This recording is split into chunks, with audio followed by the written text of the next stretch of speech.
Sai Ram, Vanakkam, Namaskar, Vandhanam, Assalamu Alaikum, and Sat Sri Akal. Today, interesting topic, or interesting phrase, interesting caption. It's called forgiveness. What is forgiveness?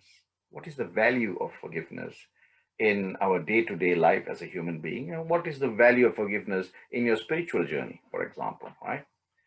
If you look at psychologists will generally define forgiveness as a conscious or deliberate decision to release feelings of resentment or vengeance towards a person or towards a group who have in some way harmed you or wronged you, regardless of whether they actually deserve your forgiveness. That's what psychologists would say, right? Instead, if you look at it, forgiveness actually, instead of benefiting the person to whom you have given that forgiveness, it benefits you more. You are the prime benefactor, actually, because it gives you a peace of mind and frees you from what we call corrosive anger. It's called krodha. Krodha means anger, right? And of course, if you look at the Bhagavad Gita, Krishna says one of the main things that takes you to the gates of hell is krodha or anger. So it is good to forgive because you are distancing yourself from this gate of hell now. So there's been a lot of debates whether, true forgiveness requires a positive feeling towards the offender, and experts agree that at least it involves letting go, or deeply held negative feelings, letting go. That's why we say let go and let God. Let go, let God. So in that way, when you forgive, you're actually empowering yourself.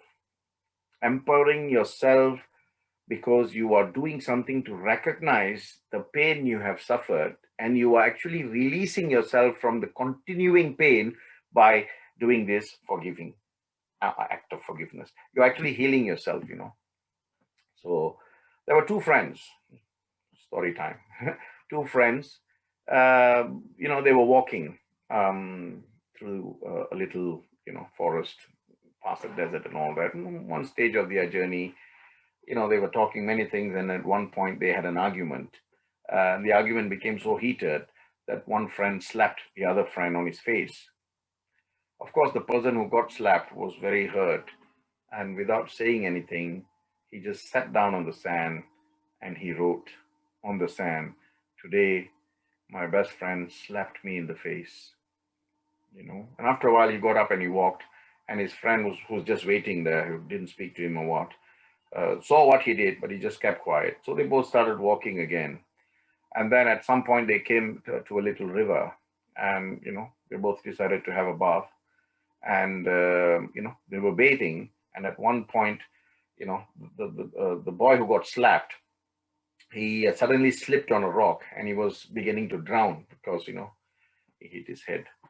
And the friend who slapped him, saw him drowning. He jumped into the river, and swims to him, saves him, and brings him back to the, or to the shores rather. And, he was in a state of shock. And after he sort of recovered, he was looking around for something. He took a small stone, and then he went to a big rock, and then he was carving on the rock something, right? And his friend wondered what he was doing. And he went near, and he saw this friend, whom he had saved. The friend has written on the rock, "Today, my friend who slapped me also saved my life," And his friend who was looking had a bit of a doubt, and he says, "Listen, I know I hurt you earlier, and you wrote on the sand, 'Today my best friend slapped me.' And now you're writing on a rock that my best friend saved me.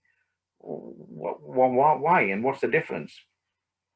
And then his friend says, "This is, showing forgiveness. When someone hurts you, we should write down in the sand where the winds of forgiveness can erase it away. But when someone does something good for you and which you benefit from, you've been helped, then we must engrave it on a stone where no winds can erase it." How beautiful, right? The winds of sand can show you forgiveness. And winds and a rock cannot move it. The message will always be there. So, moral of the story is you should value the quality of forgiveness in your life or day-to-day life. As Swami says, love lives by giving and forgiving, and the self lives by getting and forgetting. Forgiveness does not change the past, but it does enlarge the future. Forgiveness does not change the past, but it does enlarge the future. And if we really want to love, then we must really learn how to forgive. We must really learn how to forgiveness, how to give forgiveness. And the last thing I'll say to you is forgiveness is not an occasional act. It's constant attitude. Until I see you next Thursday, stay blessed. Sai Ram.